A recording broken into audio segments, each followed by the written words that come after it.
Assalamualaikum warahmatullahi wabarakatuh. Baik, di sini kita melanjutkan materi ke-12 atau materi terakhir perkuliahan kita yang berjudul bentuk dan isi gugatan di pengadilan agama. Baik, kita langsung saja membahas yaitu gugatan. Yang pertama, tertulis.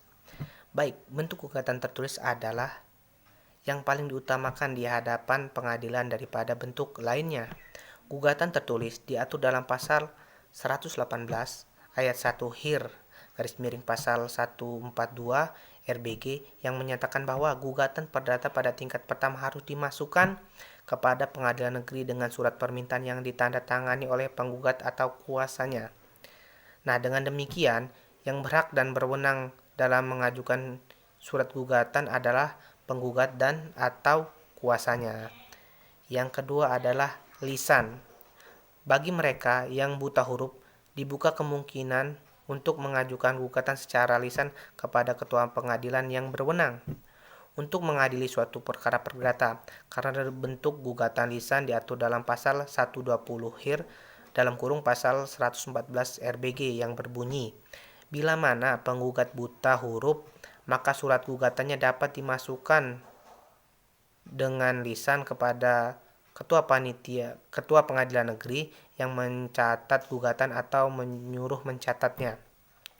Nah, ketentuan gugatan lisan yang diatur HIR ini selain untuk mengakomodir kepentingan penggugat buta huruf yang jumlah masih sangat banyak di Indonesia ini, pada masa pembentukan peraturan ini juga membantu rakyat kecil yang tidak mampu mengajak jasa orang advokat atau kuasa hukum karena memperoleh bantuan dari ketua pengadilan yang berwenang untuk mengadili suatu perkara perdata, membuat gugatan yang diinginkan. Jadi untuk orang-orang yang tidak mampu untuk menyewa advokasi, jadi bisa diambil opsi ini.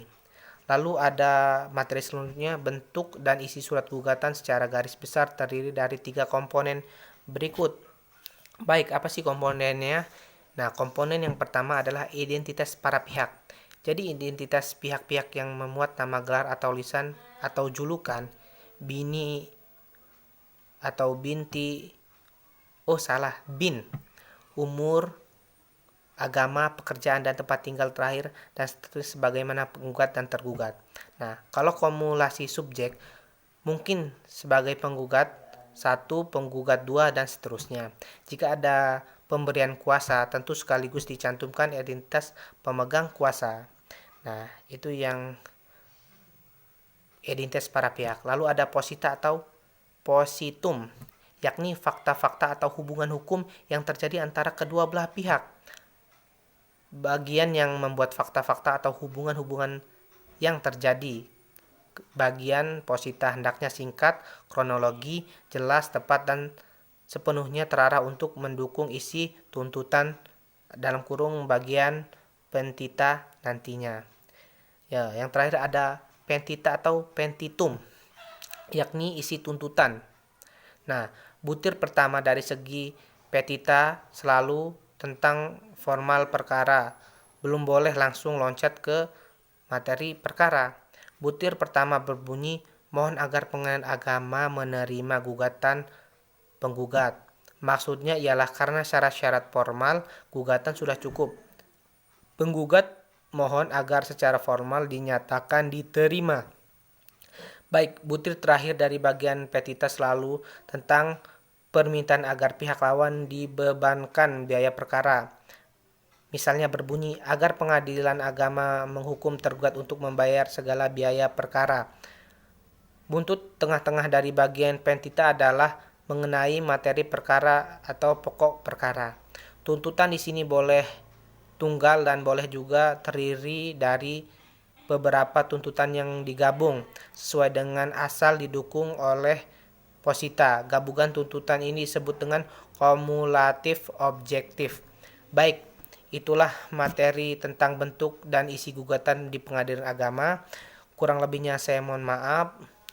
Di akhir perkuliahan ini dan materi ini saya berharap dengan nilai yang puas dan ilmunya bermanfaat. Saya ucapkan mohon maaf kepada semua teman-teman dan juga kepada dosen pengampu bila mana ada kesalahan. Saya mohon maaf dari ucapan atau perkataan disengaja ataupun tidak sengaja. Ya, itulah batas kemampuan saya mengerjakan tugas dan itulah sebagai batas kemampuan saya sebagai manusia dalam mengikuti perkuliahan ini. Kepada Allah saya mohon ampun. Saya akhiri, wallahul muwaffiq ila aqwamit thoriq. Wassalamualaikum warahmatullahi wabarakatuh.